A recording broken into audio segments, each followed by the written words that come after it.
Audio 1 पुस्तक सद्ज्ञान का प्रचार प्रसार ही सच्ची ईश्वर आराधना।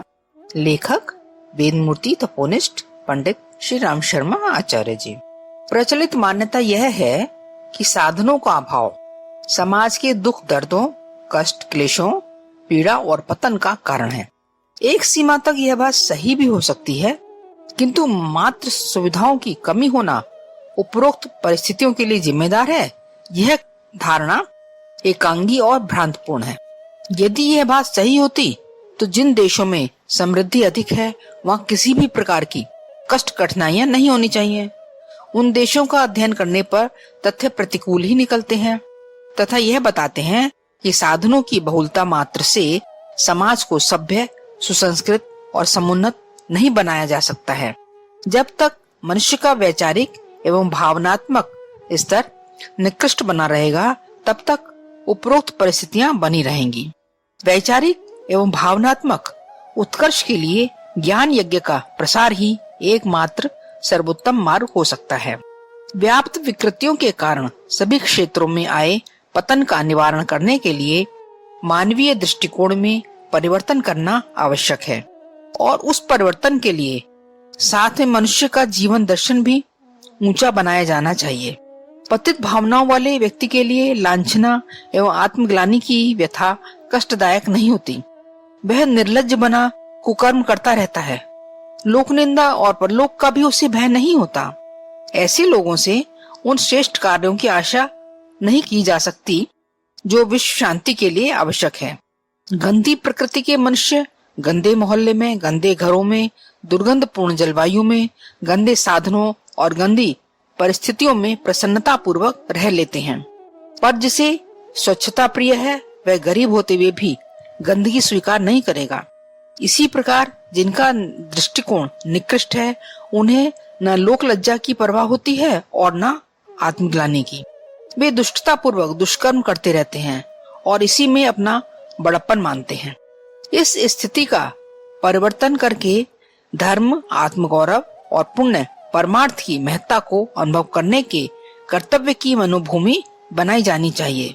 जब लोकमानस का स्तर भावनात्मक दृष्टि से ऊंचा उठेगा तो ही जीवन में श्रेष्ठता आएगी और इसी के आधार पर विश्व शांति की मंगलमय परिस्थितियां उत्पन्न होंगी। प्राचीन काल में किसी भी महापुरुष का विचार बड़े समय में और बड़े प्रयत्नों के बाद एक स्थान से दूसरे स्थान तक पहुंचता था। फलस्वरूप अभीष्ट परिवर्तन होते भी देर से थे। अब संचार साधनों का अभाव नहीं है। प्रेस और प्रकाश उपलब्ध है। प्रचार कोई दुस्साध्य या असंभव कार्य नहीं रह गया। सद्विचारों की प्रतिष्ठा तब भी कष्टदायक होती थी जबकि विचारशीलता का अभाव होता, लेकिन विचारशीलता का अभाव नहीं है। कमी है तो बस एक कि लोगों के पास विचारों की दिशा नहीं है। आज का मनुष्य सभ्यता के क्षेत्र में विकास करने के साथ साथ इतना विचारशील भी बना है कि यदि उसे तथ्य समझाए जाएं तो उन्हें समझने और मानने के लिए तैयार हो जाता है और लोक सेवियों को इस प्रयोजन के लिए ही घर घर जाना चाहिए और लोगों की आस्थाएं, मान्यताएं तथा विचारणार्थ परिष्कृत करने के लिए प्रयत्न करना चाहिए। प्रत्येक व्यक्ति इतना बुद्धिमान और प्रतिभाशाली नहीं होता कि वह तथ्यों को सही सही समझा सके और किस परिस्थिति में क्या किया जाना चाहिए इसका मार्गदर्शन कर सके।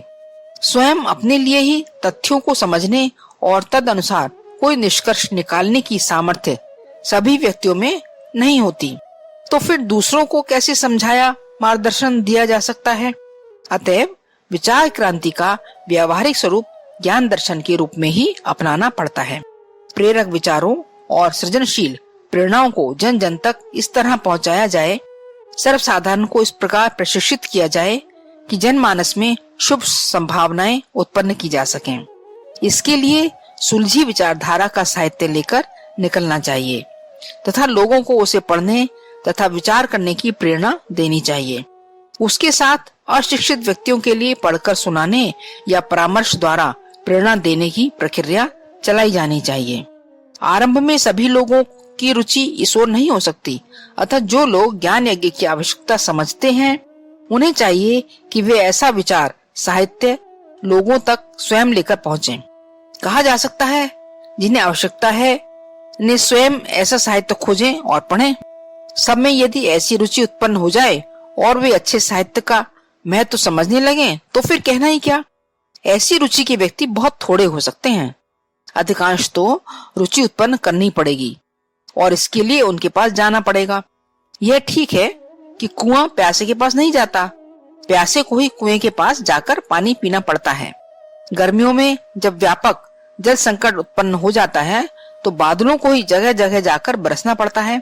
लोक सेवियों को भी सद्विचार और सत् प्रेरणाओं की शीतल सुखद जल दृष्टि के लिए जन जन तक पहुंचना चाहिए। विचार और भावनाओं का निर्माण संपर्क द्वारा ही होता है और अपनी भावना जिनसे संपर्क किया गया है उन्हें प्रभावित करेंगी। विचारों और भावनाओं का यह संप्रेषण महापुरुषों के विचारों का आधार लेकर किया जा सकता है। लेखनी और वाणी द्वारा सद्विचारों का बीजारोपण तथा प्रोत्साहन सरलता पूर्वक किया जा सकता है, लेकिन स्मरण रखा जाना चाहिए उसके लिए उन व्यक्तियों में पहले सद्विचारों के प्रति भूख जगाना आवश्यक है। भूख उत्पन्न करने का यह कार्य संपर्क द्वारा ही संभव होता है। उसके बाद सद्विचारों और सत् प्रेरणाओं को उपलब्ध कराने की आवश्यकता है। यह आवश्यकता साहित्य और प्रचार कार्यों द्वारा पूरी की जा सकती है। जीवन निर्माणकारी सत्साहित्य के प्रति रुचि जगाना ही विचार परिवर्तन अभियान का प्रथम सोपान है। झोला पुस्तकालय चलाकर उस सोपान को पार करने के लिए व्यक्तिगत प्रयास भी किया जा सकता है। विचार क्रांति की आवश्यकता अनेकों लोक सेवियों के सम्मिलित प्रयासों से पूरी होगी। उन प्रयासों के अंतर्गत विभिन्न कार्यक्रमों के लिए कई व्यक्तियों का सम्मिलित सहयोग चाहिए, पर झोला पुस्तकालय ऐसा कार्यक्रम है जिसे अकेले भी चलाया जा सकता है। किसी भी व्यक्ति का मस्तिष्क कभी खाली नहीं रहता, उसमें कोई न कोई विचार उठते ही रहते हैं। यदि समस्त संकट उत्पन्न करने वाले कुविचारों और अवांछनीय मान्यताओं को हटाना है तो उसके स्थान पर सद्विचारों एवं आदर्शवादी निष्ठाओं को प्रतिष्ठापित करना ही होगा। लोक सेवियों को यह पुण्य प्रयोजन पूरा करना ही होगा।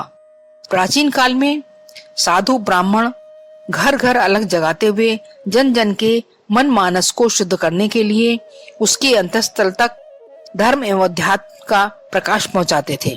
विचार सिद्ध करने के लिए घर घर जाने की प्रक्रिया आज के समय में झोला पुस्तकालय द्वारा सुगमता पूर्वक पूरी की जा सकती है। यह तो ठीक है, प्रत्येक व्यक्ति साधु ब्राह्मण नहीं हो सकता और न प्राचीन काल के उन महापुरुषों की भांति प्रभावशाली प्रवचन कर सकता है, किंतु झोला पुस्तकालय से कोई भी व्यक्ति आसानी से इस महान सत्कर्म का संपादन कर सकता है। युग निर्माण योजना के अंतर्गत विचार क्रांति के उद्देश्य से लिखा गया सस्ता साहित्य अपनी पंक्तियों में ऋषियों के ज्ञान, अनुभव, प्रवचन एवं मार्गदर्शन की सांगोपांग प्रक्रिया धारण किए हुए है। उसमें वह सामर्थ्य है जिससे पढ़ने वाले की विचार भूमि को झकझोर और उलट पलट कर वांछनीय दिशा में नियोजित कर दे। इस साहित्य से अपरिचितों को परिचित कराया जा सके, असंबंधितों को संबंधित किया जा सके और अनभिज्ञों को उपलब्ध कराया जा सके तो युग परिवर्तन की भूमिका का श्रेष्ठ शुभारंभ हो सकता है। झोला पुस्तकालय आंदोलन के माध्यम से वही कार्य हो सकता है जो प्राचीन काल के साधु ब्राह्मण अपने बहुमूल्य जीवन का उत्सर्ग करके संपादित करते थे। हर व्यक्ति उतना महान भले ही ना हो सके, पर उनका उद्देश्य एक झोला पुस्तकालय चलाते रहकर भली प्रकार पूरा होता रह सकता है। कार्य की दृष्टि से वह कुछ भी कठिन नहीं है। हाथ में कपड़े, जीन या प्लास्टिक के हैंड बैग आमतौर में पढ़े लिखे लोग लिए रहते हैं। यह झोले शिक्षित होने की पहचान भी हैं। इनमें आवश्यक कागज पत्र लेकर पढ़े लिखे लोग चलते हैं। अब तो ऐसे सुंदर झोले भी चल पड़े हैं जिन्हें हाथ में रखने या कंधे पर लटकाने से शोभा और शान बढ़ी प्रतीत होती है। ऐसा एक झोला साथ रखा जाए और उसमें छोटी छोटी विचार उत्तेजक पुस्तकें, ट्रैक्ट्स रख लिए जाएं, तो किसी पर कोई अतिरिक्त भार नहीं पड़ता और न कोई खास कठिनाई ही होती है।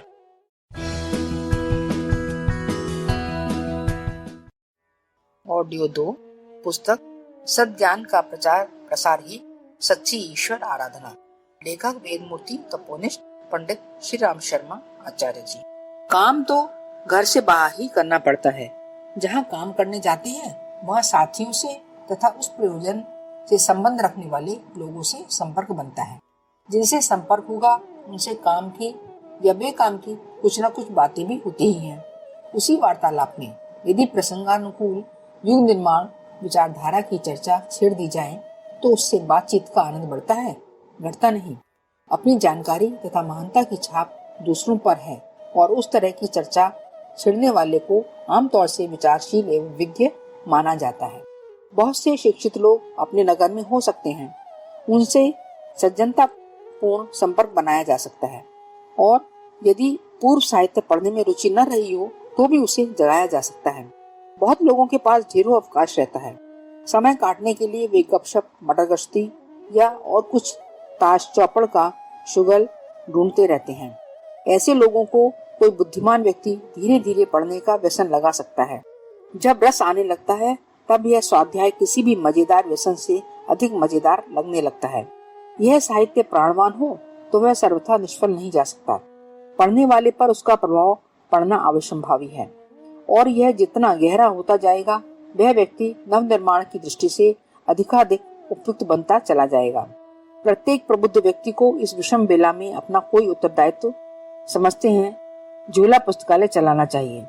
सोचे हुए अंतःकरणों में सद्ज्ञान की ज्योति जलाने की आवश्यकता झूला पुस्तकालय द्वारा पूरी की जा सकती है। कोई दीन दरिद्र झोला लेकर भिक्षा मांगने भी जाते हैं, पर झूला पुस्तकालय का झूला उससे भिन्न है। वह अमृत बांटने का, प्रकाश बांटने का अभियान है। संपर्क क्षेत्र में सद्ज्ञान का प्रकाश पहुंचाने के लिए झूला पुस्तकालय एक सुगम माध्यम है। इसका अगला प्रभावशाली कदम चल पुस्तकालय के रूप में उठाना चाहिए।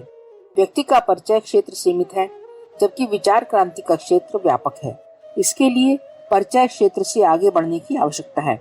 झूला पुस्तकालय का साहित्य अंदर रहता है, बाहर उसका प्रकाश नहीं पहुंचता। चल पुस्तकालय द्वारा इस अभाव की पूर्ति होती है। यह भी एक छोटी सी प्रक्रिया है, पर इसका महत्व किसी विशाल देव मंदिर की तुलना में कम नहीं अधिक ही है।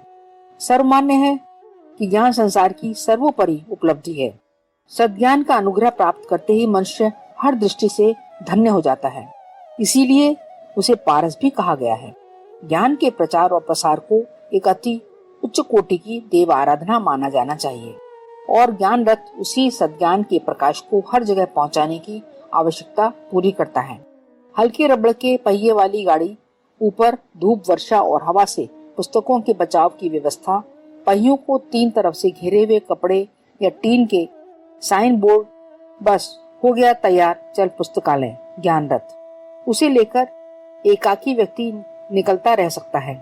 शिक्षित समाज मंदिर, पार्क, स्कूल, दफ्तर, कारखाने, बाजार, सिनेमा, कचहरी आदि इसके लिए उपयुक्त स्थान हो सकते हैं और वहाँ विज्ञप्तियां बांटने, पुस्तकें पढ़ने से लेकर बेचने तक के कार्य के साथ साथ लोगों में सत साहित्य के अध्ययन करने की भूख जगानी चाहिए। आमतौर पर लोगों को उच्च विचारों की शक्ति और उपयोगिता का ज्ञान नहीं होता, इसीलिए सत साहित्य के प्रति उनमें अभिरुचि भी उत्पन्न नहीं होती।